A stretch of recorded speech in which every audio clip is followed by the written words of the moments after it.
25-minute races this evening. And we've got Jay Warren on the front row of the grid alongside Nikki Taylor. Jay Warren, remember, sits 5th in the championship, Nikki Taylor 6th. So those two have been very evenly matched as the season's gone on, but they both have quite a few points to try and make up to close in on Kyle Felvis, the championship leader. Eric Axelson, of course, sits 3rd in the championship, and Eric Axelson will be taking the start of the race all the way down in 9th on the grid. So he has a lot of work to do as well. Within the Cayman class, it is Ben Smith and Paul Laramie on the front row of that grid, the two title contenders, 13 points the advantage for Ben Smith coming into this race, and he'll be keen to try and extend that if he can. So we're only a few seconds away from getting the red lights on, and then we will have that long run through the first few corners down towards the first big breaking point at Chimney 1.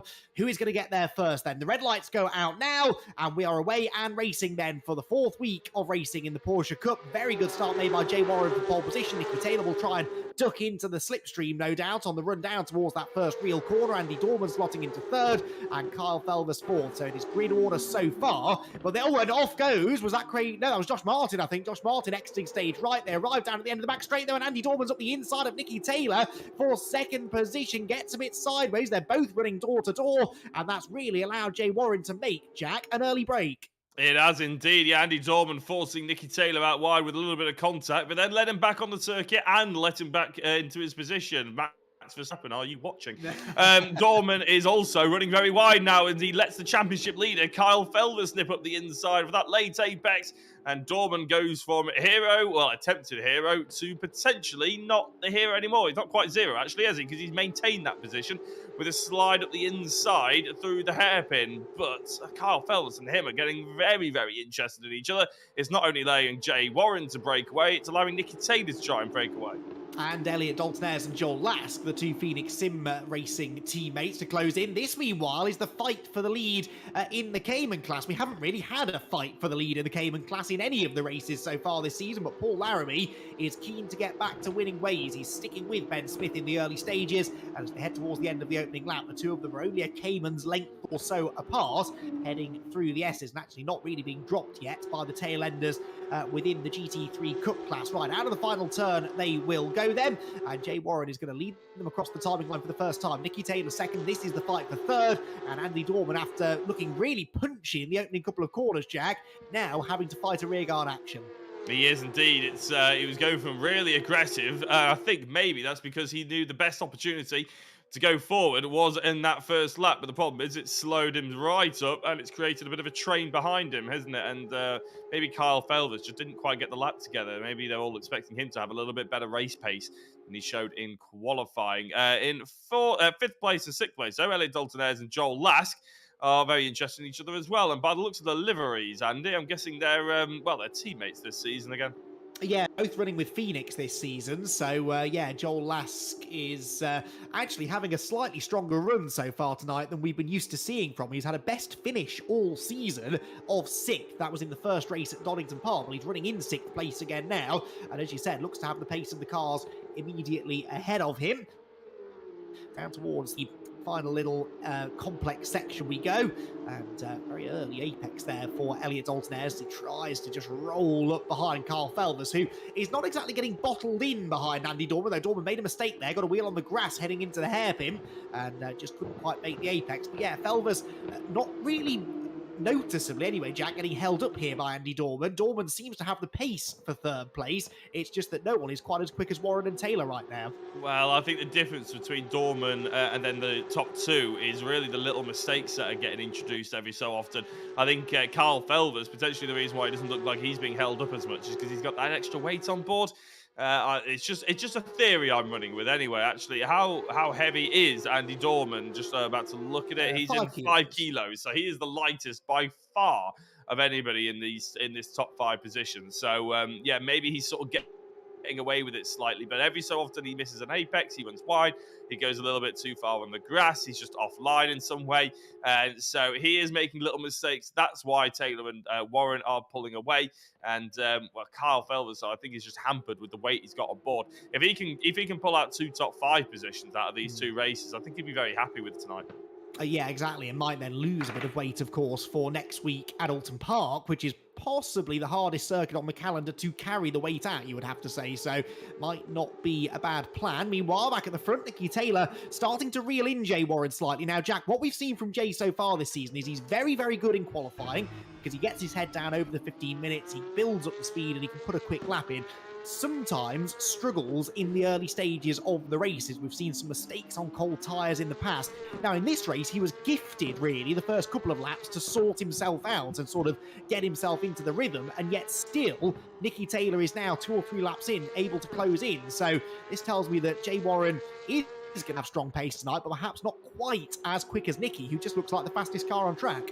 I was going to say, if he's a rhythm driver, he has been handed a gift, hasn't he, somewhat? Like you mentioned earlier about the sort of early laps having very little pressure on him. But the thing is, it's the old cliche, isn't it, Andy? It's easier to catch than be caught. And Nicky Taylor's got a target on the back of Jay Warren's back, and he's gutting him down. And Jay Warren's going to have an awful lot more to think about now he's in the race lead and it's not qualifying, where he can just choose whatever part of the circuit he wants to go out and get clear air and just get his head down.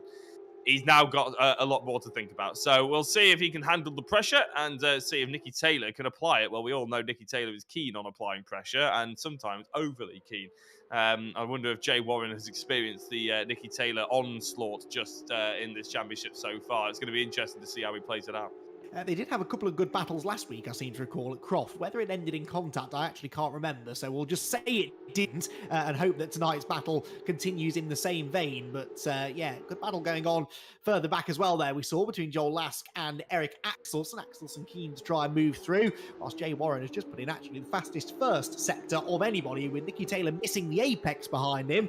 Maybe a sign that Nicky's pace is not coming to him all that easily. Jay Warren is going very, very quickly indeed, and Nicky Taylor having to push on to keep up with him. Still, it is Andy Dorman in third, Carl Felvers fourth, and Elliot Dalton-Ayres completing the top 5, whilst in the Cayman class, Ben Smith still ahead of Paul Laramie by, I think, only a few tenths of a second. Yeah, so Paul Laramie staying with Ben Smith, so this is definitely progress for the early championship leader, but staying with somebody, Jack, is a very different matter to finding a way past them.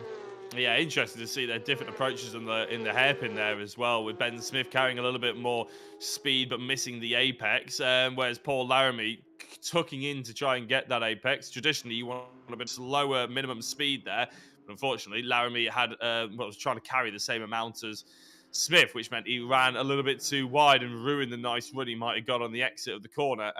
It's all about the little minute details when it comes down to trying catching up with these two drivers by the looks of it. Ben Smith was wary of Paul Laramie when we were chatting to him in the interview, and we will see if that wariness is justified as we're looking a little bit further back. Is this Chris Blakey versus Sam Milner?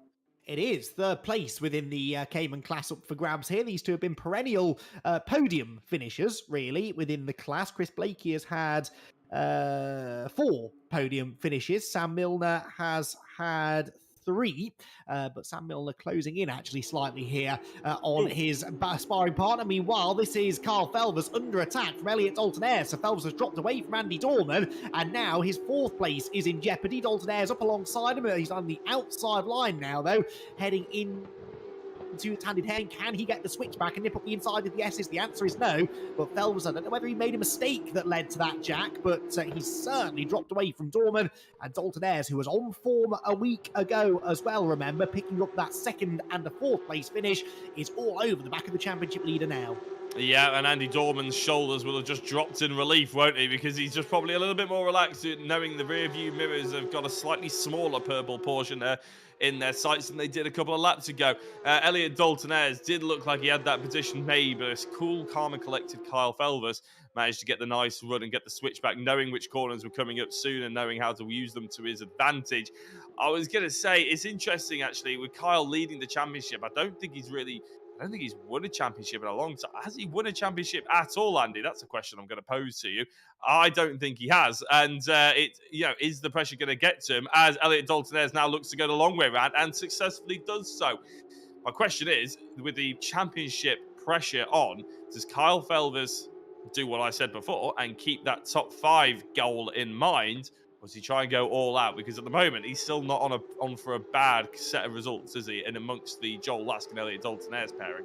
He said something very interesting in an interview. It was either last week or the week before, and I think it was about Theo Mercouris maybe, but he said he was under pressure from whichever driver it was that he was referring to, and he said, I genuinely considered just letting him through because he was much quicker than me. So Kyle is in one of those frames of mind this season where consistency, finishing the races, that's the priority. And I can't help but wonder whether he just almost waved Elliot Dalton-Ayres through there, because Elliot, the run, he had the slipstream, he pulled alongside, and then he drove straight past Kyle down the straight. And I know that Kyle is 20 kilos heavier than Elliot right now, but I don't think it would have made that much of a difference. So I'm pretty sure that Kyle, once he realised Elliot was attacking, decided to let him go. He now slots in just ahead of Joel Lask. These two have had plenty of run-ins over the previous seasons, and if Joel starts to apply the pressure, I wonder whether Kyle might feel the need to give away another place, but he's still inside that top 5 right now, and yeah, definitely, Jack, thinking big picture this season is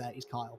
Yeah, it's a tough balance, isn't it, though, between knowing when to give up and throwing points away. And I think he did try and fight Elliott for that lap before, but then saw how much it actually hurt the both of them compared to Dorman. And I think you're right. I think he may have just waved him past just a touch. But you can't do that every lap. You can't do that with everybody who comes up to challenge you, because you end up all of a sudden wavering around the 8th or 9th position mark. So he still needs to stay in that top 5. And I think with 15 minutes to go, that's a long time to start thinking conservatively in race 1. It's a lot easier to pick up points in race 1 than it is race 2.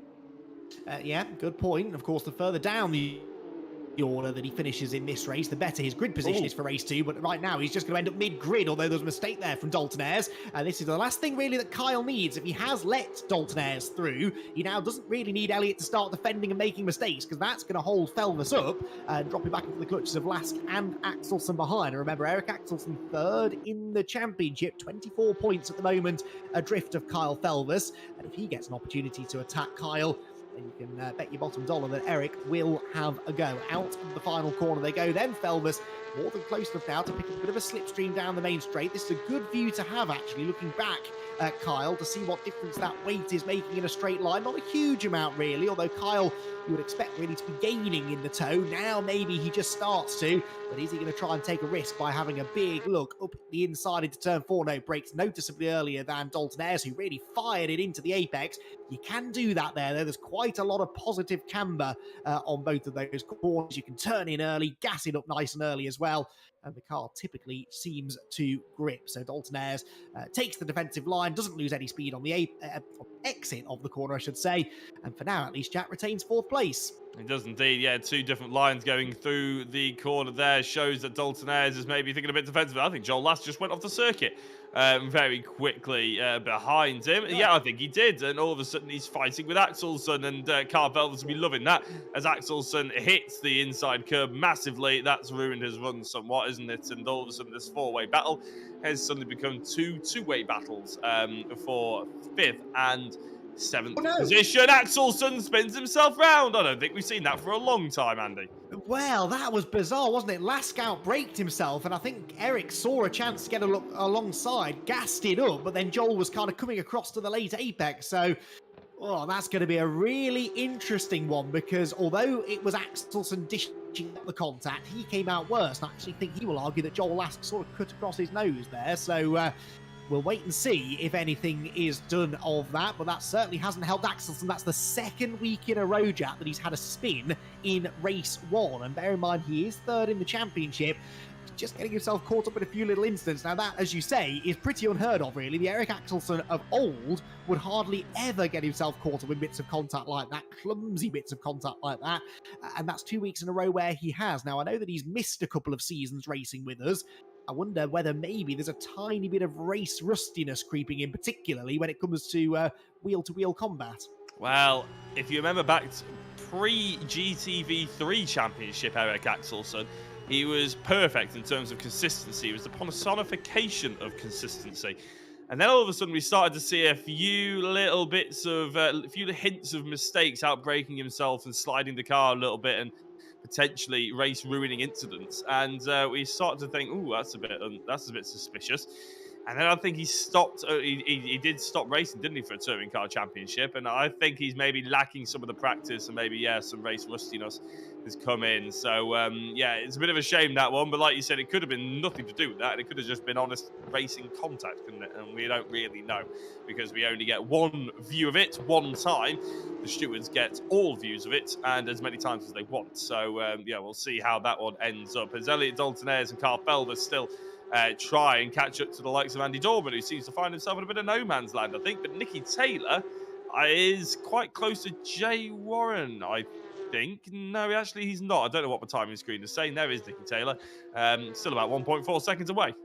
Yeah, gap's pretty static, although that might now start changing because Jay Warren is about to start lapping some of the Caymans, although actually it's just John Jones, really. There's a big gap then to the rest of the Cayman field, and in fact, John pulls out of the way, not in the obvious place, but anyway, Jay Warren and Nicky Taylor do get past him without too much hassle. It did cost Jay a couple of tenths there, though. Look, that gap down to 1.2 seconds now, and Nicky Taylor will only need another couple of little fumbles for Warren, and it'll be right on his case. There is Andy Dorman in third, and then this the fight for fourth position. Elliot Dalton-Ayres still taking that really early apex into the corners, drifts wide on the middle, but these corners are so long, Jack, that there are 2 or 3 different ways of attacking them, and as long as you pick up an apex somewhere along the way, it doesn't really seem to matter which way you go. And Elliot Dalton-Ayres is certainly making his lines work, because he's not under quite the sort of pressure now from Carl Felvers that he was a few laps ago.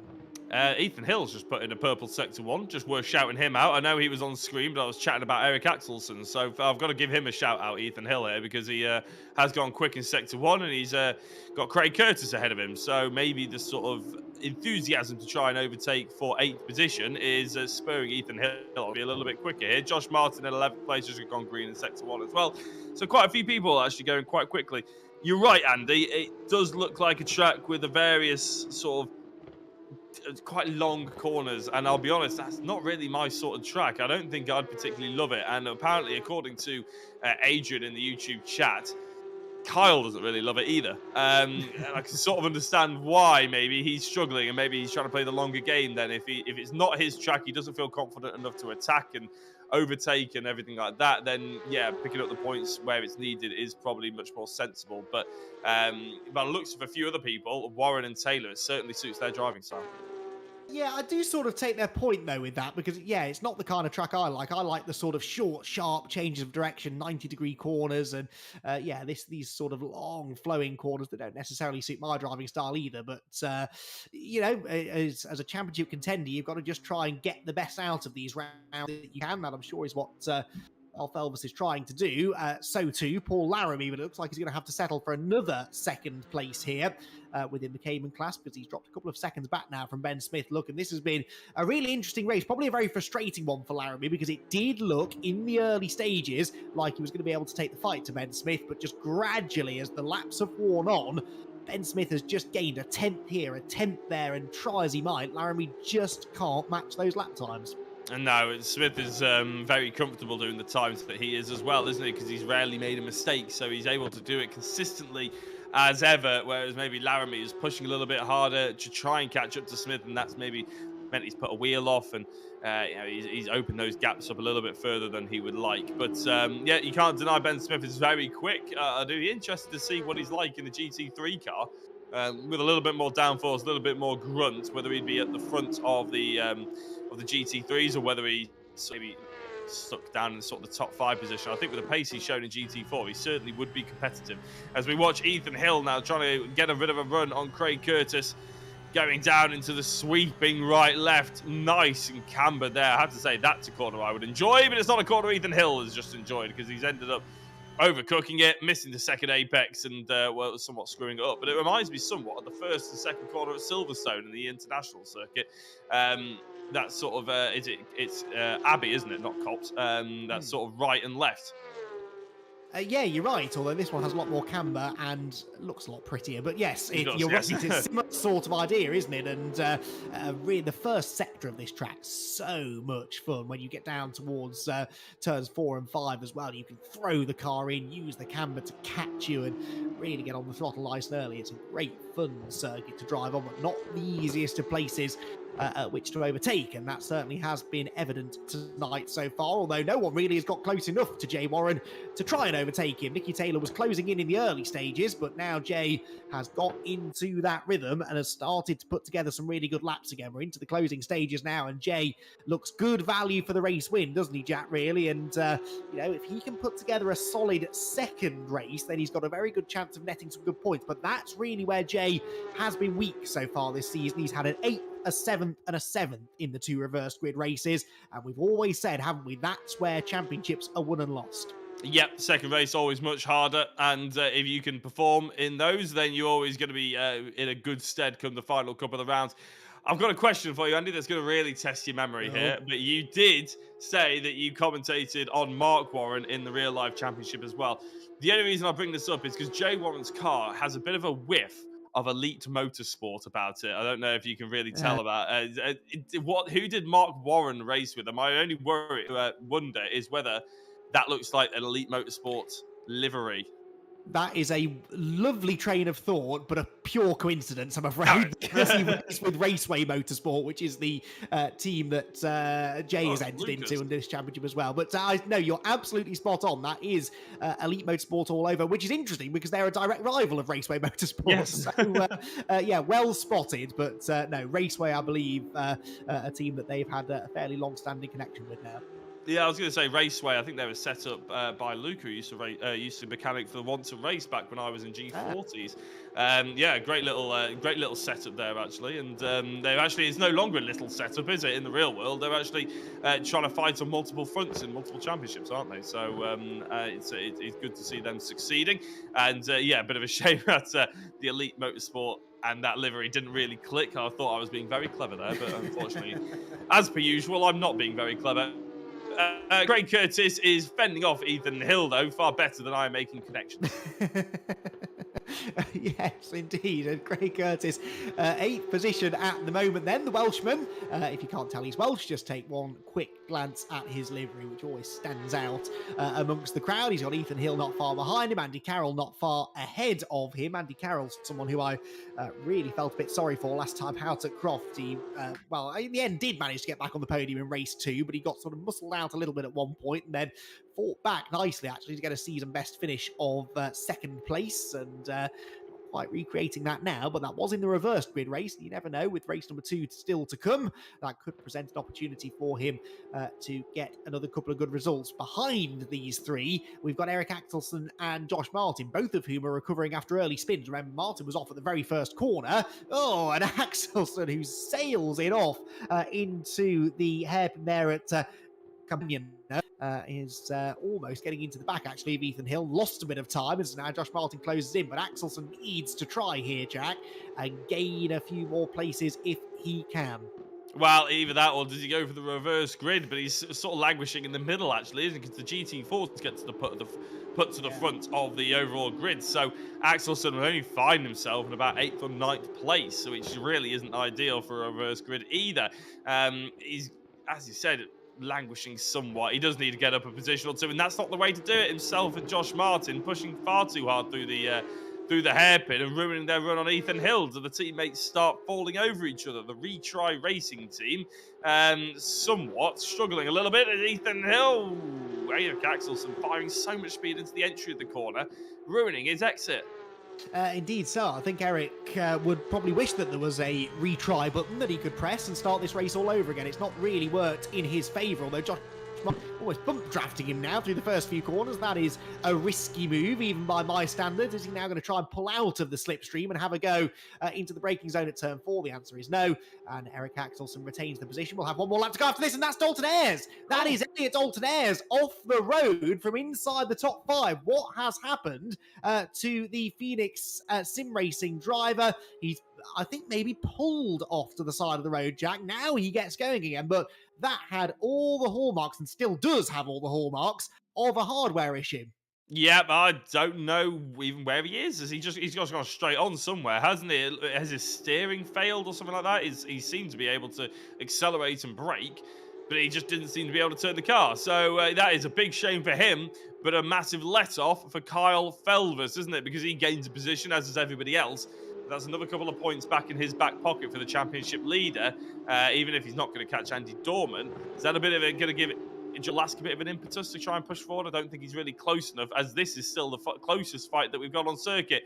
There is Elliot Dalton Ayres, ends up spawning back to the pits, which is an instant disqualification, but of course he looked like he was pretty much out of it anyway. Yeah, exactly. And I suppose if he's back in the pits, he can hit the pause menu, he can switch all of his kit off and try and reset everything again, but that is not ideal. Now, this is Joel Lask. He's not that far behind Carl Felvers, actually. Carl, I think they have just got delayed by a bit of the GT4 traffic. That is Sam Milner, incidentally back ahead of Chris Blakey now. So Sam Milner up into third place within the Cayman GT4 class, although Blakey charges up the inside from a country mile back and manages to get the position back again. So some really good racing here for third place in class. That is Eric Axelson just fending off Josh Martin. All coming to life now as we begin what I think is the final lap of the race, and within both the GT4 and in the Cup class, a couple of last scores to be settled. They just look so chaotic, these two, don't they? Which is something that we're so unused to when it comes to, if that was a word, I just realised I just made up a word. We're not used to it. It's probably what I should have said when it comes to Axelson. Josh Martin likes to put on a show. Let's face it, we're not surprised by that one. And if anything, I'm just a bit of a shame we don't have the Zoom meeting for him, because he'd probably be doing it one-handed while drinking a martini or something. But it's, yeah, a bit strange from Axelson. Maybe they're fighting each other and enjoying themselves. Hopefully that's the case anyway, because they're not going particularly quickly. Unlike this man, Jay Warren, who has somewhat been quite, well, he's reigned supreme, hasn't he, in this race? Qualified in pole position, and he's going to win race one.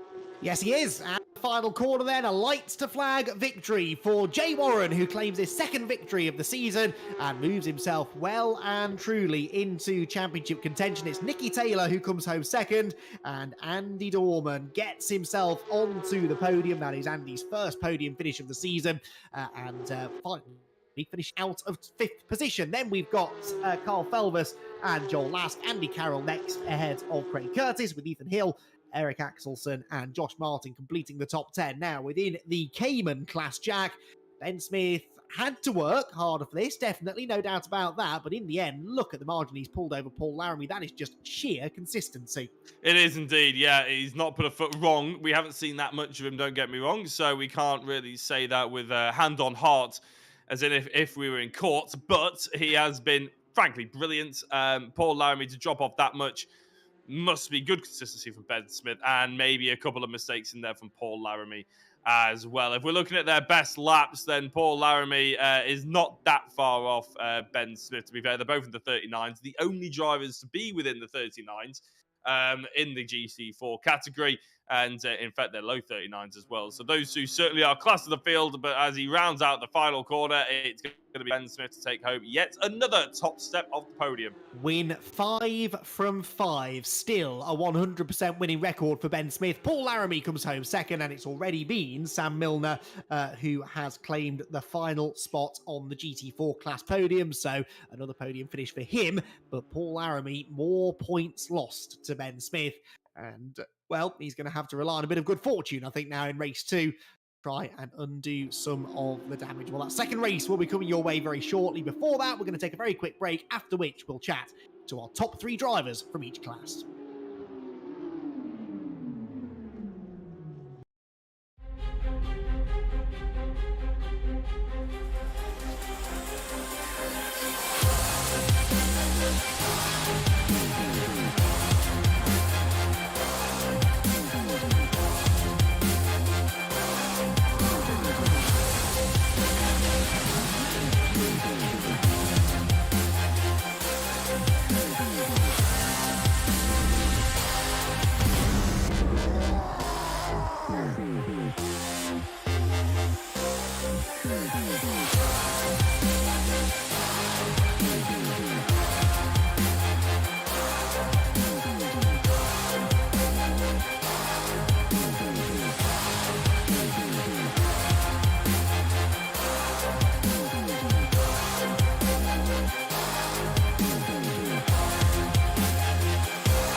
Welcome back, everybody. Race 1 in the books here from Vallelunga, and it is another lights to flag victory, actually, in both classes. But within the GT3 Cup class, it was Jay Warren who was able to claim his second victory in as many weeks and claw back some nice championship points against his title rivals. And Jay, along with the rest of the podium gang, join us now in the commentary box. So, Jay, that went pretty much according to plan, you'd have to say. You started from pole, and actually, because of some of the early battling behind you, you were gifted that nice little lead, weren't you? And that sort of meant you could just kind of settle into the race and take control of it from there.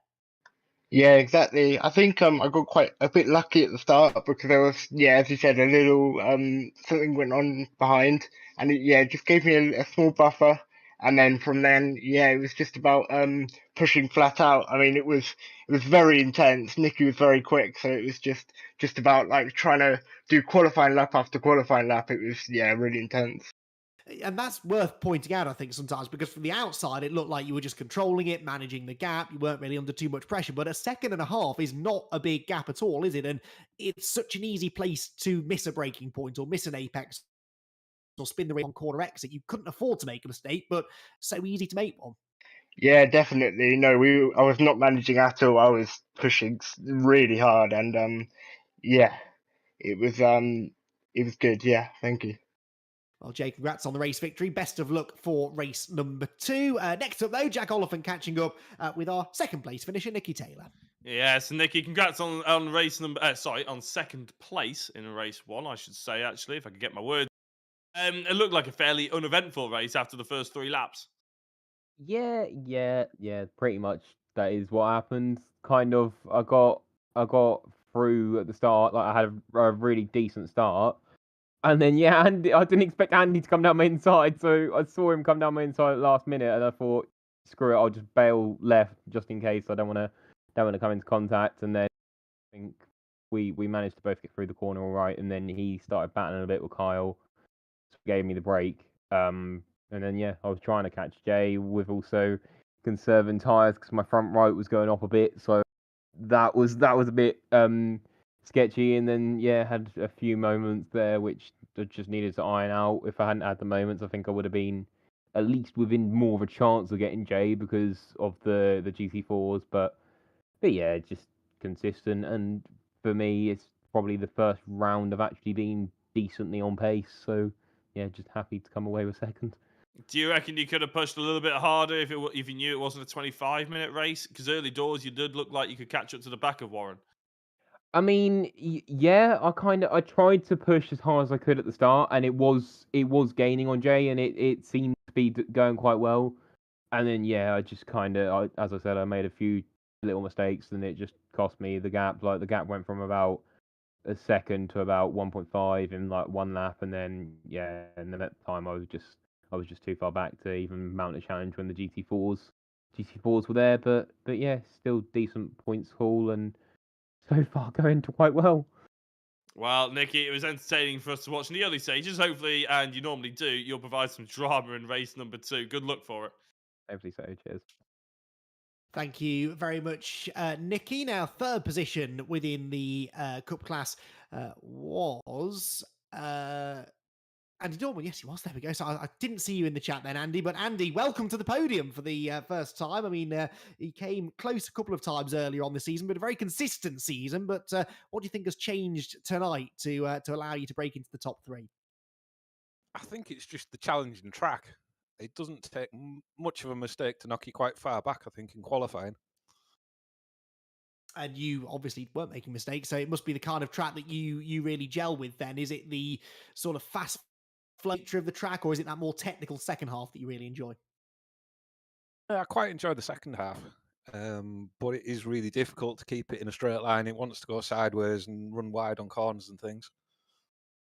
Well, you kept that in check, thankfully. You're going to have to do the same again now in race number 2. But, you've managed to perform pretty well in these reverse grid races so far this season. So what do you think the likelihood is of another podium? It'll be really tough around here, but we'll give it a go. Excellent. We're looking forward to it. Andy, thank you very much for having a chat with us, and best of luck for race number 2. So that is the podium trio from the Cup class, but we've got 3 more to chat to, Jack, starting with our Cayman GT4 class victor. Yes, Andy Dorman, short, sharp, and to the point there, isn't he? He just wants to get through, get on to his cup of tea. Anyway, we are with the GT4s. You're absolutely right. And it's Ben Smith who took not only pole position, but a lights to flag victory. And I think it was the fifth win of the season as well, actually, winning every single race he's been in. Ben, big congratulations. Oh, thank you very much. No, that was good. That was really good. Yeah, it was a very impressive indeed. But Laramie, it looked like in the early stages of the race, had you in check somewhat. Was it a bit of hard work, a bit of a headache at the start? Yeah, he was really pushing me along at the start, and I think he made a little mistake and dropped a couple of wheels in the gravel. And at that point, I was able to pull like a second and a half, and then it just mounted a bit from there, really. Your times, though, they looked very consistent and very impressive indeed, at the low 39s especially. Was that something that you just sort of got your head down and that's all you were focusing on? Yeah, I just wanted to try and pull a gap, and then hopefully try and manage it from there, which thankfully I was able to do. Well, a reverse grid means you'll be starting somewhere in the mid-pack, actually, of over the overall grid. Is it hard with the GT3s flying past you? Yeah, it is, and I think it could be even worse this time with such a long run down to the start. But oh God, I don't know. We'll see how it goes. Well, good luck. You're about to get going in the grid, so we'll let you off. And good luck, Ben. Thank you very much.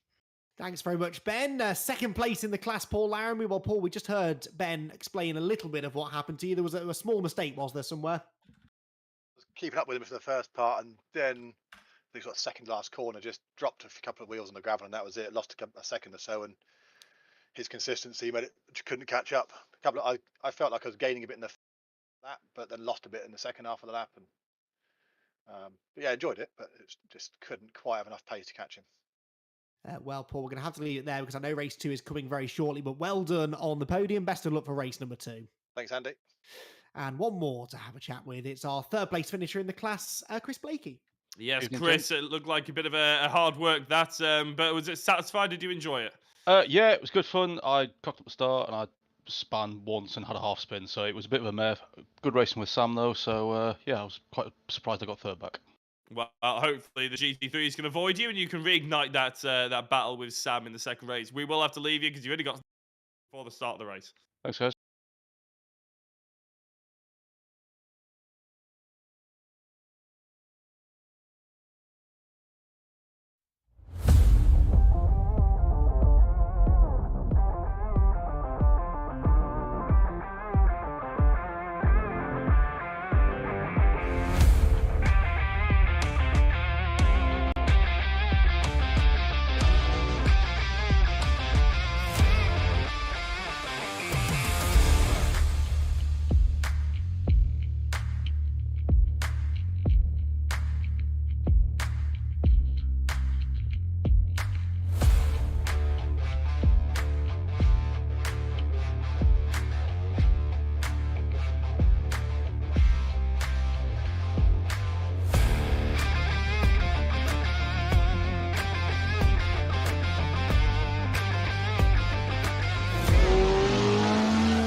Well, welcome back, everyone. Race number 2, literally about to get underway here from Vallelunga. We've got the Caymans at the front, the Cup cars behind, a full reverse grid for the lot of them.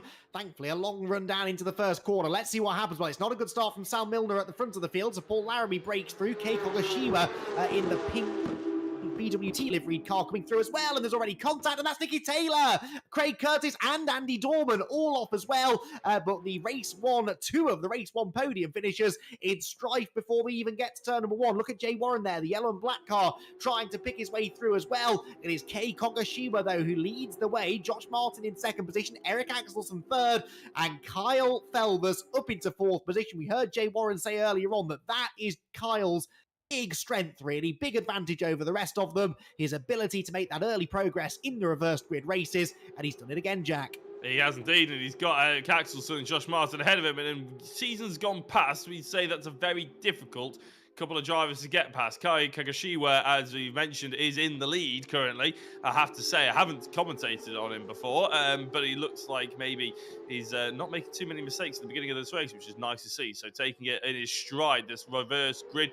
Ethan Hill, Joel Lask, and Elliot Daltonez, though, is a battle that's about to kick off, and it already is as I'm talking. Ethan Hill running a little bit wide because he had just a nose of Joel Lask up his inside, and he knew that it's going to be better to try and defend, but he goes wide. There's contact. I can't say I'm blaming Joel Lask too much for it. He didn't overtake him in the end either, but Ethan Hill was running a little bit wide and sliding the back end as well through the S's. Andy, this has got danger written all over it for him.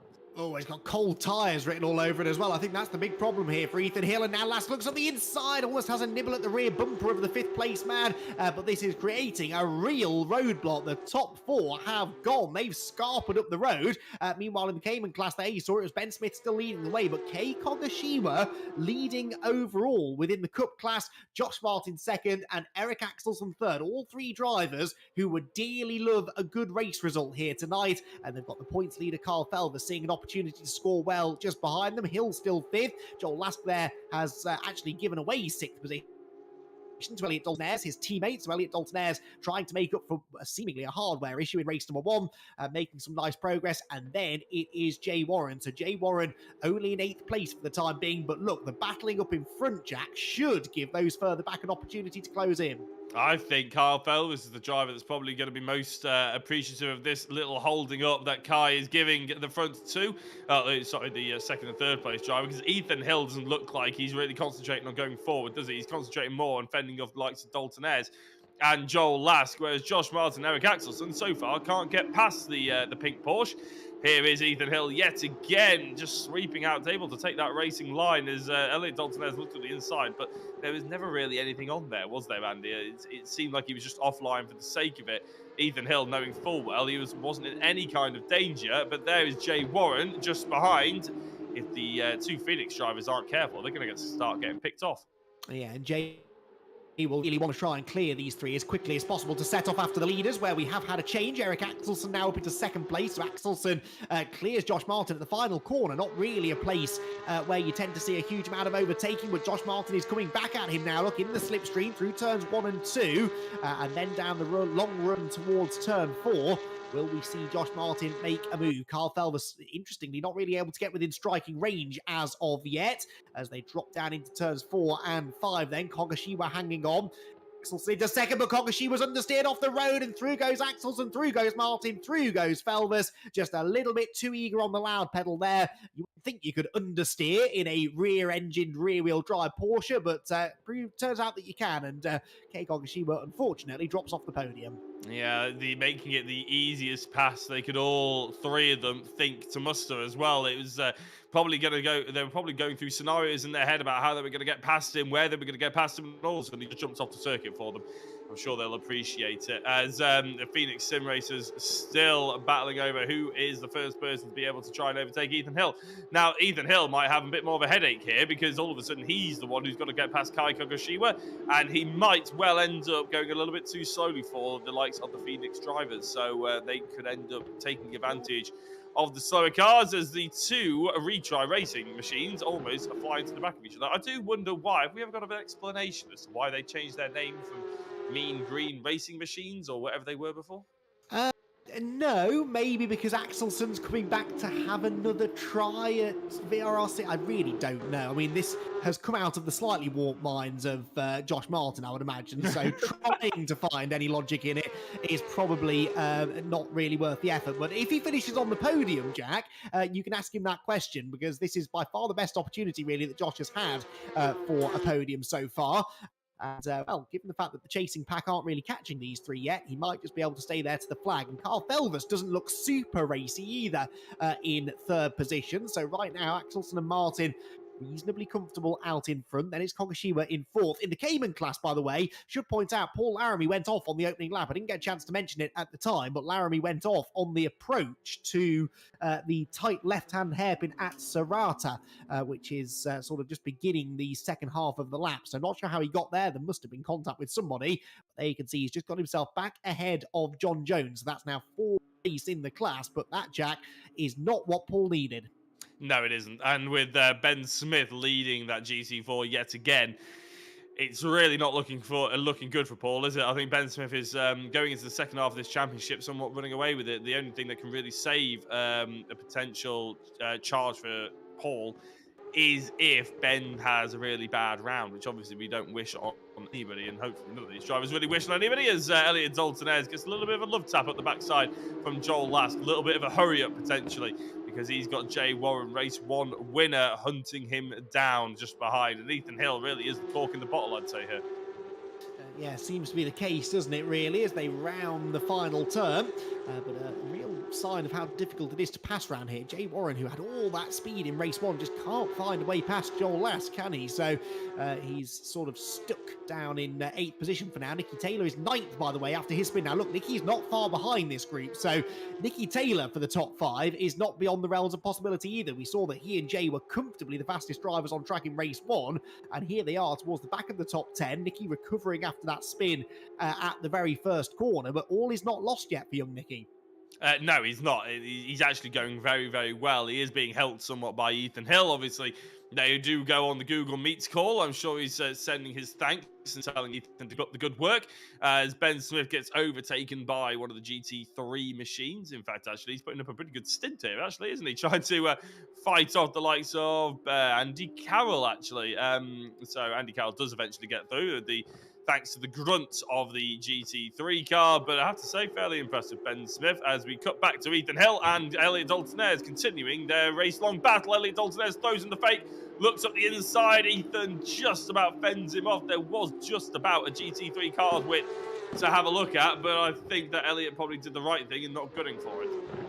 Yeah, I think you're probably right. Discretion the better part of valour, but they're really stacking up now, aren't they, behind Ethan Hill, who interestingly can't keep up with Kei Kogashiwa. Kogashiwa, despite that little mistake that he made earlier on, is actually putting together a really solid race here in 4th position. Then it's Hill, Dalton-Ayres, who looks at the inside at the last corner. The door is left open, in fairness, by Ethan Hill, but they're both going to be slow off the turn. And in the end, Dalton-Ayres slots back in behind, so Ethan Hill gets away with running a bit wide there at the final corner.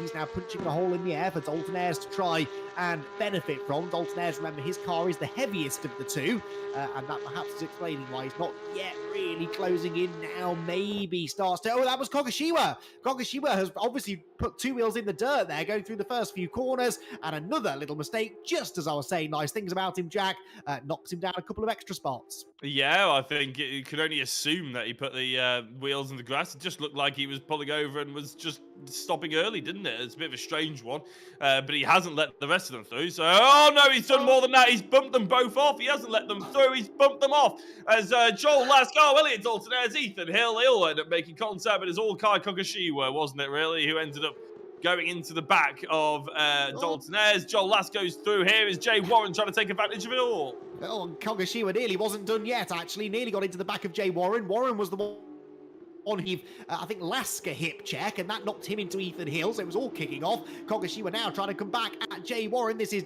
dangerous stuff, really, for Jay, who is at least now starting to pick up some places, but now finds himself right in the hornet's nest, gets a headbutt from Kogashiwa, who's not making many friends in this race. In the end, Jay Warren manages to hang on just about, but that was a very, very entertaining and dramatic half a lap or so. It all settles out with Lask 4th, Dalton-Ayres 5th, and Jay Warren up 2 into 6th position. Kogashiwa now actually letting through Nicky Taylor. That's interesting. So Nicky Taylor, things made a lot easier for him than they were for some of those that Kay had just been battling with. But you've got to feel for Ethan Hill, really, there, Jack, who did nothing wrong and ended up falling well out of contention. Yeah, he won't be very happy, will he? I can imagine the Google Meets call is going rather loudly right now for those drivers, but you know, I'm sure they'll all be reviewed. The steward's discretion, obviously, what gets dished out. Carl Felvers has somewhat dropped off to the back of Axelson and Josh Martin. I think before you, I'm going to call you out here, Andy. I think you said that he's Kyle's not looking particularly racy right now. Well, Adrian in the YouTube chat has disagreed with you, shockingly, in regards to your assessment of Carl Felvers, saying about the he's got 45 kilos on board and X, Y, and Z. And I have to say, Adrian, whilst we do appreciate that, I actually agree with Andy. Right now, if you look at him, Kyle is not as fast as the two in front of him. He's driving particularly well. That doesn't mean he's looking particularly racy, I would say. I would say there's a bit of a distinction. Just backing you up there a little bit, Andy, for you. It's nice to have you back, Jack. Thank you. It's all right. I'm sure Max Coates was an evil co-commentator. Having said that, I actually caught a few sort of watched back snippets of Max Coates' commentary, and I have to say, considering he's fairly new to it and everything like that, he was very good actually. So nice to know that we can back it. We can have him back potentially if we end up needing him. Indeed so, but yeah, absolutely. It's been an interesting race this for Carl Felvis. And yeah, when I say not racy, I mean just doesn't look like he's got the pace really to attack. Of course, the weight is the reason for that, but I think he's quite content really to settle for third position and let the two teammates battle it out in front of him. Speaking of teammates battling, this is Lask and Dalton. Well, there was Lask and Dalton there's fighting over fourth place. Now Ethan Hill has caught with Keiko Ogashima again. It's going to be an interesting little conversation going through the first couple of corners, but Ethan Hill, sorry, that's Andy Dorman, excuse me, the other pinky coloured car. Andy Dorman, who was off at the first corner, remember, along with Nicky Taylor, is now managing to close back in on Ethan Hill, but only ninth place. That wonderful, consistent run that Andy Dorman's had so far this season looks like, unfortunately, it's going to come to an end, and a particular shame after what was a season's best finish in race one. Yeah, it is a bit gutting, isn't it? And unlike Nicky Taylor, he hasn't been able to quite carve through as well, has he? It's maybe he had a big. As I said, we didn't really see much of it, unfortunately. But that's what happens when they have to sort of find their way past the GT4 cars. Obviously, the GT3s are going left, right, and centre, trying to part the season, all that sort of thing. It gets a little bit messy, and when you're going through such a fast turn 1 and turn 2. It can get even dicier, can't it? So, yeah, luckily, most people managed to get away with it, and there weren't too many major casualties. But as we see Joel Lask and Elliot Daltonez tries to start fighting each other, they've got... who have they got actually behind them? It is Jay Warren. Yeah, it is Jay Warren, isn't it? And then Nicky Taylor. So, yeah, somewhat. Carl Felvis, I don't think, really has to worry too much in third place about these guys catching up. There's a pretty big margin, about 5 seconds a gap. Exactly, and of course it was really Jay and Nicky who took big points out of him in race 1, and now he's taking big points out of them, in fact more points out of them really, at the moment in race 2. So yeah, I think Carl will be pretty satisfied. There's not much chance over the next 12 minutes that any of this lot are going to catch him, so really this group resigned to battling over fourth place, I suspect, between now and the flag. So Elliot Daltonez following his teammate. Always a difficult position to be in this, I think, Jack, really, because Daltonez, well, actually has been on a similar pace to Joel this evening, but so far this season, Daltonez has been the quicker of the two. He's the highest up in the championship standings of the two, and he'll be very eager, I'm sure, to try and get past Joel Lask and score some extra points, but Joel isn't really the moving over kind of driver, is he? And he's actively defending there, actually heading down into turn number 6. So, yeah, Daltonez in a difficult spot, wants to go on the attack, but very mindful of the fact that it's his teammate ahead of him. This is really embarrassing, but I can't remember who Joel Lask's teammate used to be. Scott Bugner. Scott Bugner, that's it. They didn't mind the whole teammate fighting each other style of racing, did they?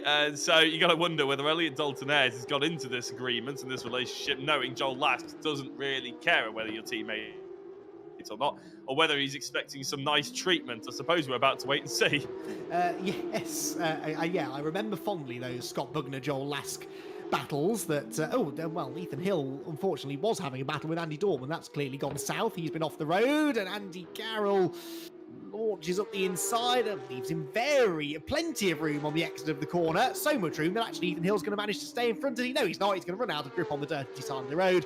And off he goes. You can actually see there, can't you, through the S's particularly, there is a grippy racing line, and then off the line it's very dusty and dirty indeed. Meanwhile, two teammates at play at the front of the field. Hopefully they're not going to channel their inner Joel Lask and Scott Bugners, because Eric Axelson and Josh Martin look to be cruising here to a pretty comfortable 1-2 finish. The question is, does Josh Martin get greedy and try and claim his first victory of the season? Well, it would be fairly embarrassing if he doesn't. They're taking each other off, though, wouldn't it? Or they get caught by Kyle Felvis. And given Josh's qualifying position and where he finished in race 1, I would be quite happy with second place if I was him. But you never know. And also, with Eric Axelson, makes it a mistake here or there as well, because we now know he's sort of got that in the locker. And with a lack of pressure, do we see the old Eric Axelson come back, or do we see one that maybe has a few leaky mistakes in him. We'll wait and see. But a driver who doesn't seem to have any kind of mistake in him, not that we've seen over the course of tonight, and I'm not sure whether over the championship, but Ben Smith has been somewhat, dominant, hasn't he, really, Andy? It's been another display of, domination. It's been very good. It has, yes. Couldn't think of another word then. I'll be honest. Jack. Domination is the word, honestly, worth repeating, because he has not put a foot wrong, really. We've not seen him make a mistake at any point. He assures us that he has, but they've been very minor, certainly compared to those of his rivals, and just hasn't ever really looked like losing so far this season. So that's continuing again here at Vallelunga. At the front of the field, Eric Axelson also not really looking like putting a foot wrong. He's got this nice little margin over Josh Martin. They're both about to appear into shot. There they go. Axelson, Martin, then we wait, and there was Carl Felvers sat in third position. We have had a change further back, by the way. Jay Warren's fallen behind Nicky Taylor, so Warren back down to 7th place now. For whatever reason, Jay Warren's pace has deserted him in this second race of the evening, because not only has Nicky Taylor gone through, I actually saw it happening in the background a lap or so ago, but Jay Warren's actually falling away now from the man who managed to fend off by a second and a half or so in race 1. Yeah, if we were in real life, we'd say that his tyres have gone off somewhat from qualifying. But in the sim, obviously, they keep getting new tyres every single session. Whether or not he's churning them up, trying to catch up to Lask and all that, as Ethan Hill and Andy Carroll go side by side, is another discussion. But with 7 or 8 minutes to go, I'd be surprised if Nicky Taylor hasn't chewed through his tyres more than anybody, having to have this recovery drive. So I don't think Jay Warren can really point to that as an excuse either. No, not really. It's been a bit of a strange one, this, from Jay, and, we're being maybe a bit hard on him because it is his first try doing a championship here at the VRRC. We're very used to seeing the performances of people like Kyle Felvers, for example, and Eric Axelson of old, where, they'll win the first race and then be straight back on the podium in race 2. We forget, I think, sometimes how difficult that is to do, and it took them a number of seasons to get to the point where they were able to do that, and the championship's so much more competitive now than it was even 12 months ago. It's not easy for someone like Jay to come in and win a race and then get back to the podium in a reverse grid race. So he's doing well, don't get me wrong, but he would have loved, I'm sure, to be up there fighting Kyle Felvers once again in race number 2. But it really was that early progress that Felvers made that's made all the difference, because since then his pace has only been good enough to sort of hold on to third position, and had he not made all of that progress early on, then he might have found himself in this battle between the two teammates, which continues on. Joel Lask 4th, Elliot Dalton-Ayres in 5th position, and I was about to make the point, I don't think Elliot Dalton-Ayres is settling for 5th place, and his very aggressive run into turn 6 there sort of supports that theory. He was keen, wasn't he, on the brakes? I don't think keen enough, though, as soon as he decided to go back 5 yards past the braking point. He did manage to get it stopped. He didn't go off the edge of the circuit. And it looked like he got a half-decent run, but every time he gets to a corner, it looks like he's just over-driving slightly going into them. Again, he's sending a lot of speed through. We'll see if he hurts on the way out. Ultimately, you do want to be quick out of the corners, but in the short, sharp complex that he's currently in, maybe it won't be too bad for him. Nicky Taylor, who has been quick, is not. We've been talking about Jay Warren and not being able to really perform at the same level as he did in race 1 and in qualifying. Well, Nicky Taylor, I know he had that spin, but he also isn't really able to overtake the two in front of him, is he? And he had a similar pace to Jay Warren.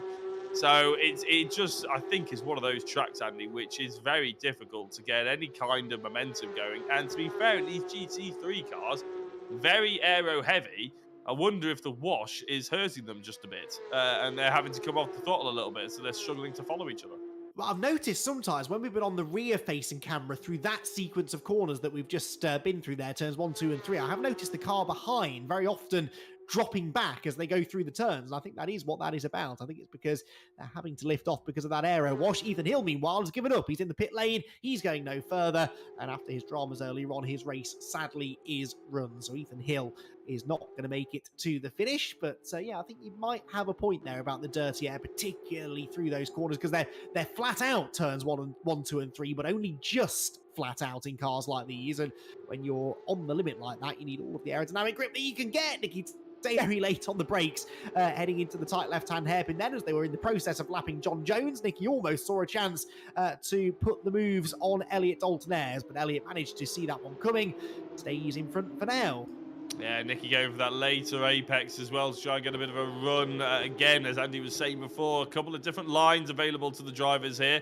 But quite a few of them in this little pack going sort of line of stern somewhat, especially the two teammates. They don't seem to be alternating, but Nicky seems to be trying something different at nearly every corner, doesn't he, to try and get a little something, a little advantage ahead of the two in front of him, as we see the later apex from the Phoenix sim races, whereas Nicky Taylor goes for that tucked in entry wider exit line.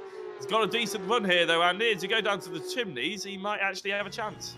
Yeah, let's see then. On board with Nicky Taylor. Let's see whether or not he's able to keep his foot in it through the right-hander, just about. Watch the way they ride the curbs as well, through the right and the left. The curbs are really slippery at this track for whatever reason, but you can use that to your advantage. It really helps to rotate the car, hooks the car around the corner, and allows you to keep the wheels straighter, which then means you're scrubbing off less speed. Wasn't able to have a go into turns 4 and 5, but maybe down the back straight here, he can have a bit of a go. He's close enough to Dalton Ayres, I think, to look to the inside, which he does, tries to commit. Dalton Ayres is later on the brakes, misses the apex as a result, but Nicky Taylor can't quite get the nose in the gap, can he? Well, maybe still it could be on, because Dalton Ayres runs out wide. He's got the inside line for the next turn, though, and Nicky Taylor frustratedly has to continue staring at the back of that car, and of course, all the time they're battling, Jay Warren's thinking, hang on a minute, I might yet be able to get back into this. And if you are wondering whether he did get a good run or whether we were correct in our guessing or whether Elliot Dalton Ayres made a mistake, well, Nicky Taylor with the purple sector 1, which is proof is in the pudding. The wash may hurt you, but the slipstream is certainly an advantage, isn't it? Jay Warren with green sector 1 as well, following Nicky Taylor in that attempt to get past. In the last couple of minutes, we've got 2.5 to go. That's probably only going to be about 2 laps. I think they're going to get out of this. And so the opportunities are running out somewhat for Nicky Taylor to crack into the top 5. Yep, looks like that is the case, but he's not going to give up just yet, is he? Out of the final turn, and he'll now start that all over again. Gets the run, gets the slipstream. He's maybe a touch further back than he was at this point a lap ago, but look, they've got Sam Milner to put a lap down, and this is not a good place to be catching traffic through the full commitment opening couple of corners. That might just delay Joel Lask slightly. He sweeps through, then Elliot Dalton Ayres looks to the inside. Milner sees him coming and leaves the door open, but did that just delay maybe Nicky Taylor on the apex? No, not really. They all come out the other side pretty much the same distance apart as they were going into the corners, but Nicky Taylor, yeah, not quite as close as he was a lap ago, heading down the back straight here into the long right-hander. Again, Dalton Ayres takes that really early turn in, and then sort of he V's the corner off, doesn't he? Hits an early apex, then drifts out wide in the middle of the corner, and then squares up and hits the second apex again. It's a really interesting way of tackling that corner, but it seems to be working. It does indeed, doesn't it? And Nicky, nice and close. He's going to have one more opportunity where we were just having a look. Nice and close little battle between, I was going to say Josh Martin and Eric Axelson, but Eric Axelson's actually just put in a green sector 1 to just pull a little bit of a gap. Josh Martin with a green sector 2, though, means they are a little bit closer, but a long distance away from Carl Felvers, who in equal part is long distance away from Joel Lask. So I think it's going to be an Eric Axelson. It should be anyway. I've said it's going to be. It should be, Andy. A retry racing 1-2.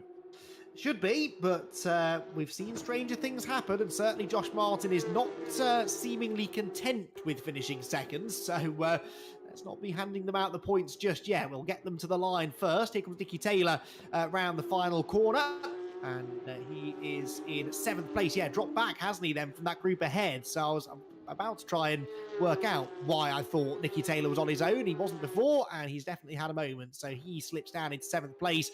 A frustrating second race of the evening for Nicky. The leaders, though, head down the back straight once again. And Josh Martin, he gets close at certain parts of the track. Not really close enough at the moment to have a go, but Elliot Dalton Ayres definitely close enough to force some defensive moves out of his teammate Joel Lask. He is indeed. So we were contemplating whether Joel Lask was going to be the more aggressive one. It's Elliot Dalton Ayres, isn't it, who's looking very interested in trying to get that 4th position away from his teammate. They both almost run wide. Actually, they pretty much judge that to perfection, whilst they don't have Nicky Taylor for a headache anymore. And here it is, Eric Axelson rounding out the final couple of corners, the final infield section, the twisty, twindy stuff. And we're going to see a retry racing 1. So I'm going to be confident and say it now, Andy, because there's not many opportunities they can throw it away. I have learnt my lesson. I ain't saying anything. Through the last couple of corners they come then. Just the one more turn to be negotiated, and it will be a really, really popular 1-2 finish this for two drivers who have had a bit of an up and down season, it must be said. Axelson's had that race win and a podium at Donington Park, but apart from that, not a lot to write home about. That changes tonight, though, because he leads home a team 1-2 finish here at Vallelunga. Axelson the winner, Josh Martin on the podium for the first time this season, whilst Kyle Felvers will be very, very happy with a third place finish from a championship perspective. Then it's Lask who fends off his teammate Dalton Ayres for fourth. Sixth position then for Jay Warren. Seventh, a disappointed seventh for Nikki Taylor. A disappointed eighth position as well for Kei Kogashiba, and a disappointed ninth for Andy Dorman. All three of those drivers had the potential to do a bit better tonight. Then it's Craig Curtis completing the top 10 ahead of Andy Carroll, whilst Ben Smith-Jack is making his way home for a remarkable sixth race win from 6 race starts. Yeah, Ben Smith, he's, there's a word for how he's been tonight, Andy, and I can't quite get it. I think it begins with D.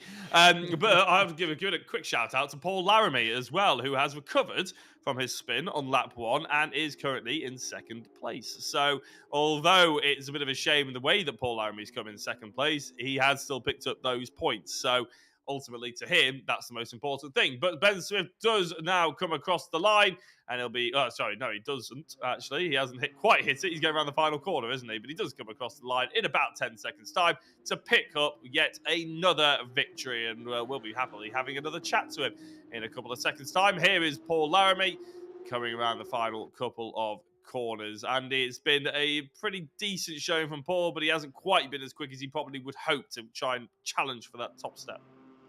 Yeah, frustrating again, really, for Laramie, losing quite a chunk of points now in the championship.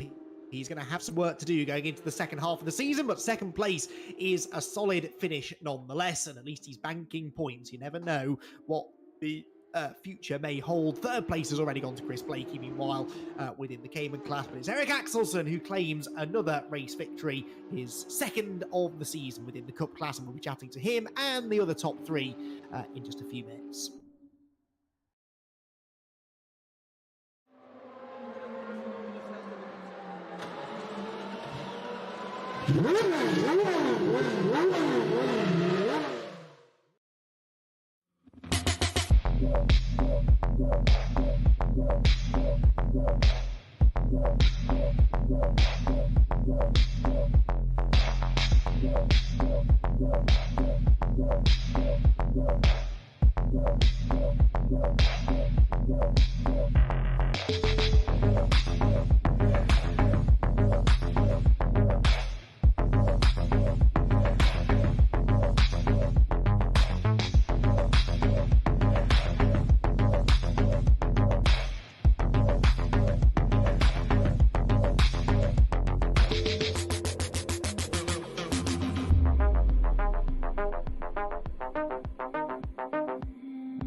Welcome back, everybody. Then race 2 complete here at Vallelunga. We've got our podium finishes for across the two classes ready and waiting to have a chat. And we'll begin with our race winner, Eric Axelsson, who nets a second victory of the season. Eric, that's a bit more like it.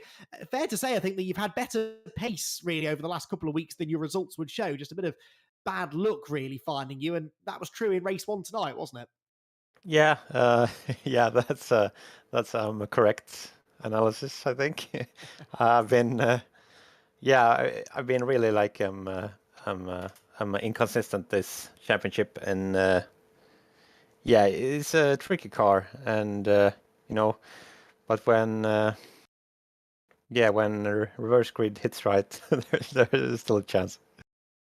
That was the one bit of good fortune you had, I suppose. You had that good grid position for race 2, but you had company throughout that race in the shape of your teammate Josh Martin. Now, how hard do you think he was pushing? Was that just a bit of formation flying for retry racing, or were you having to watch your mirrors?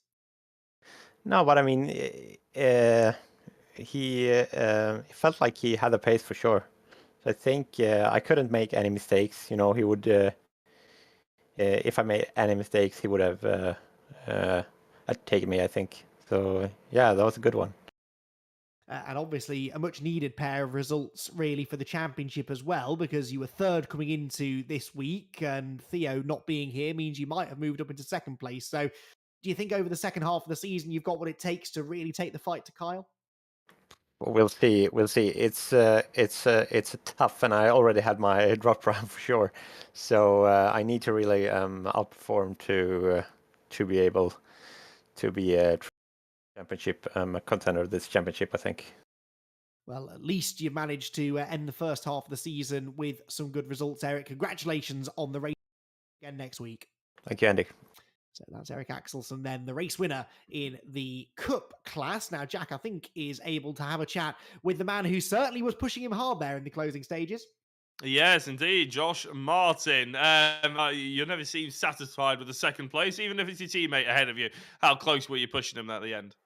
Oh, I was giving it 100% all race. That's as fast as I could go. He's just so fast. That's what we like to hear. It wasn't just race 2 where you were giving him the attitude either. Race 1 looked like it was pretty spicy between the two of you as well. Yeah, race 1, I dropped it going around turn 2 at the start, so I ended up in no man's land at the back, and then Eric come to join me there at the end, and we had a good little race in race 2. Didn't take him out unlike last week, so I spun him round last week. So it's nice to keep him in the straight line this week. Yeah, there'd be bags and fisticuffs in the garage later on, luckily. But a race 2, you just said you were languishing in race 1. I didn't want to be so insulting, but it looked like a bit of a struggle. What happened in race 2 then? Because all of a sudden, I know it's reverse grid, but the pace picked up as well. My pace was actually quicker in race 1. Oh, really? Okay, yeah, that shows how much I was paying attention. I was super consistent lap time wise, but I was probably averaging a tenth and a half down on what I was averaging in race 2. It's just race 2. I dropped it at turn 2 at the start, so my race was over really before it began. Kind of been the story of this season, because I feel I've had good race pace in quite a lot of the races, but my qualifying's been rubbish, which doesn't help. And I don't know, I just end up crashing, spinning, getting caught up in things. And it was nice, actually. I had a damage-free car that whole race, which I seem to keep picking up damage from turn 1 and stuff in the previous few races.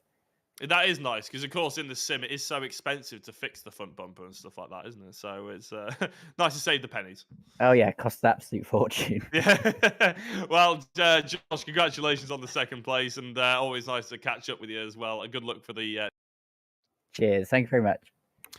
Excellent stuff. Always great to have Josh back on the podium. Hopefully not the last time that we'll see that this season. Now, third place in that class, our championship leader, dubbed by someone who admittedly is rather biased towards him as the reversed grid king. This Carl Felvers, not a bad reverse grid drive actually there to third. I was getting told off mid-race for accusing you of not being very racy, but I think really it was just the you back, and I think you're probably quite satisfied, really, with the points you've scored tonight.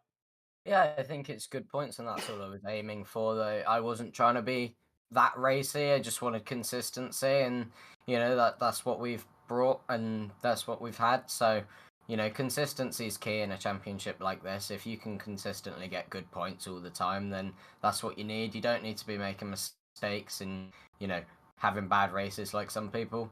But yeah, it was good. I wouldn't say I'm a reverse grid king, but I don't know where we got that one from. But yeah, no, the reverse grid was good. I mean, the fact that you almost always seem to pick up about 10 places minimum on the first lap is possibly what's leading some people to call you that. But hey, there are worse things you could be called, Kyle, so I would take it if I were you. Championship contender clearly is something we're calling you as well. We know that's been very much on your mind all season long, really. Are you confident that sort of almost slow and steady winning the race strategy of just banking the points, being consistent, is that going to be enough to net you a championship at the end of it? We're halfway through now, after all. Yeah, as long as I'm getting every race. I mean, we're halfway through, haven't come off the top step yet, so it's definitely looking promising, but the weight, that definitely holds me back. I mean, I think the weight definitely played a factor at Vallelunga, and yeah, that's why we were just going for consistent points. So I think as long as we keep getting those top 5s, we'll be perfectly fine. The good news is you're heading next to a track which is perfectly flat and doesn't have any really tight corners to lug the weight around. Oh wait, we're going to Alton Park. Good luck with that, Kyle, but congratulations on the result tonight. Good to have you back on the podium, and yeah, championship-wise too. Thanks, Andy. So that is your Cup class podium. We now move on to the Caymans. Now, Jack, I joked last week that I was very soon going to run out of questions to ask our runaway race winner, Ben Smith. I'm very happy you've come along now to ask him hopefully some new and interesting questions about his dominant performance. Oh, I've got loads lined up. Ben Smith, what did you have for dinner? Oh God, you're testing me now. I can't even remember. There's no point asking you about the race then, if you got that short-term memory. Let's talk about the race very quickly. All the eventful bits were right at the beginning, so hopefully you can remember that far back. Yeah, I was quite disappointed actually to see Paul going off into the grass. I was really looking forward to a good race there, but from then on, I just cracked on. That was it, really. It was a bit dull, I've got to say.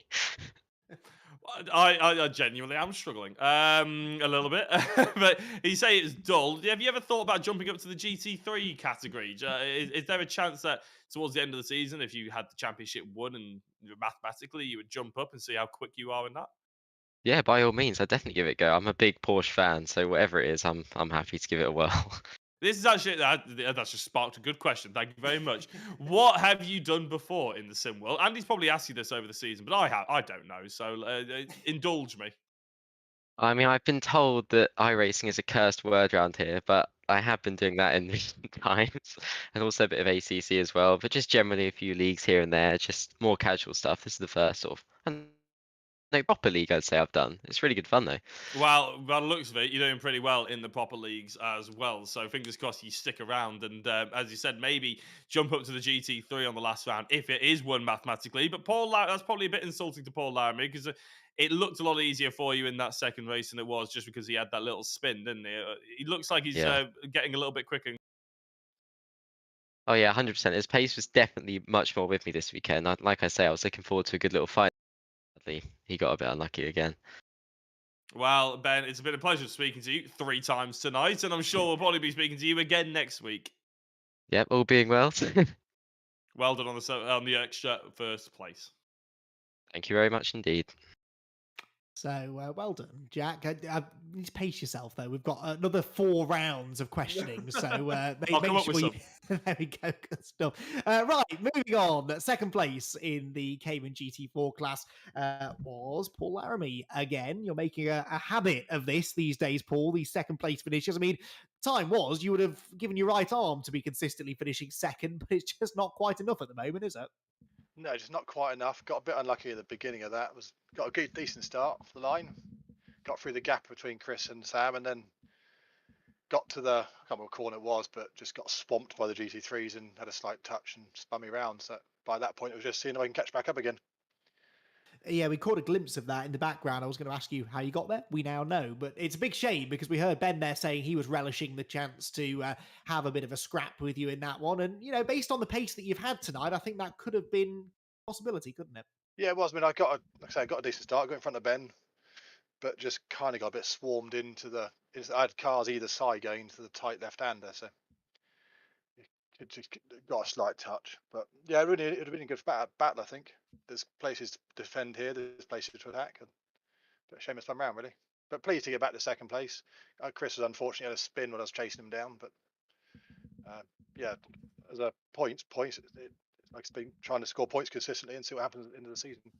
Well, we now head to Alton Park, which I'm sure is a track that you've got some real world experience of. It is a real driver's favourite, and it's a place where maybe carrying the extra ballast could just hold Ben back enough that you're really able to take the fight to him. What do you think?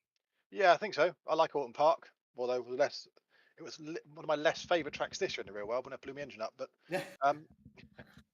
but yeah, I like Alton Park. It's a good track. Be interested to see how the ballast plays out through it. It's quite undulating. It's very different to Vallelunga. But yeah, look forward to it.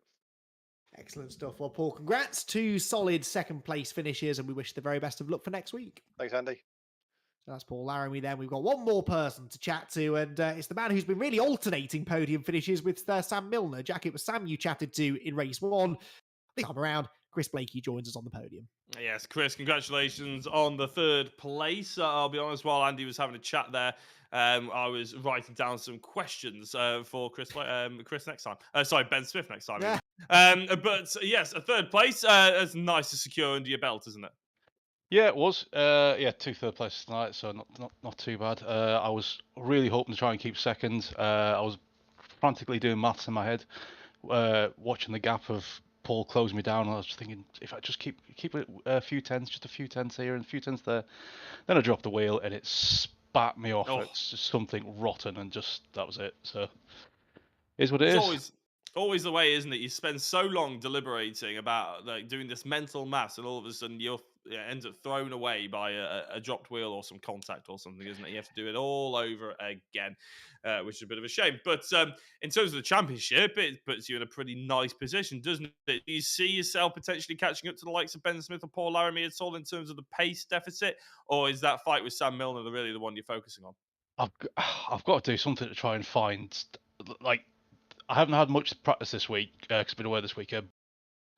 8 tenths, I think, was the gap to Ben, which I just don't know where I'm getting it from or where I'm losing it.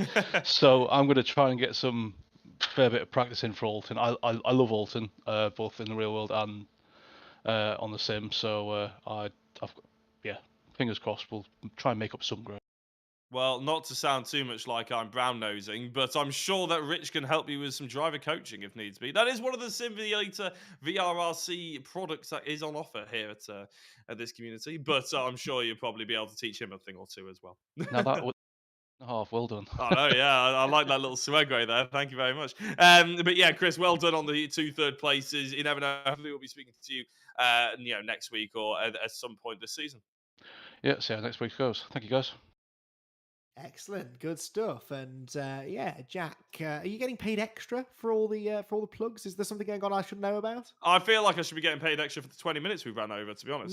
No. But here we are.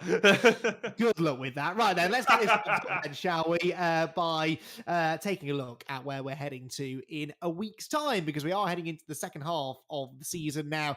And as I mentioned a couple of times there, we'll be racing at Alton Park for the next round of the championship, a circuit that is very popular with the pair of us. I have, though, forgotten, not for the first time, to discuss our driver of the round. I think, Jack, it's been decided that we're going with Jay Warren. Do you concur? I do agree with that. Yeah, I mean, he was very good in qualifying, very good in race 1 as well. And in race 2, he sort of fought back up. I thought Nick Taylor was on for a shout in race 2 especially, but then we didn't see what happened to him. He dropped it off, or whether there was contact or something like that. But Nicky was very good in qualifying, very good in race 1 as well. But after that mistake in race 2 or contact, not sure what it was, Jay Warren was the obvious choice. And I agree. So there we go. Jay Warren, then, our driver of the round for this week at Vallelunga. So he'll be getting the driver of the round award heading to him very shortly. As I said, we'll be heading to Alton Park in a week's time. We hope that you will join us for what should be an exciting pair of races around one of the great racetracks in the country. Myself and Jack Oliver will be to talk you through all of the action. A big thank you to Jack for making his return. Good to have you back, mate. And a big thank you as well to Rich for all of his hard work on the broadcast. We'll all be back again, same time, same place next week to kickstart the second half of the season.